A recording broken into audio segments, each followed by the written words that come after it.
Angalia Ulaya, mchezaji anatambulishwa tu leo, labda Vinicius Junior mfano ameenda Arsenal, mauzo ya jezi ya siku moja Vinicius Junior yanarudisha gharama ya kumsajili yule mchezaji. Sure.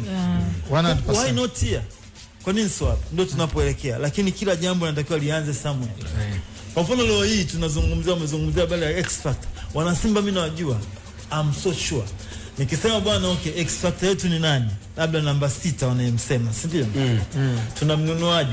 Nikaweka pale namba ya sijui nini, lipa namba.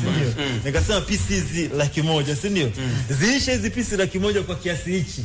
Hela yote enda kumnunua mchezaji. I'm so sure atafanya ndani ya siku 2. Sasa si ndio maana huyu jamaa anaitwa mwanasheria alafu amesema namhakikishia, anaitwa Fikiri Kitego. Yes. Ni wakili msomi. Anasema bana hili tena na mimi namhakikishia. Weka 100,000 watu namtaka Faisal.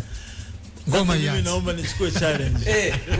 Uko tayari? Naomba nichukue challenge. Chukua challenge. Weka lipa pale. Acha niondoke.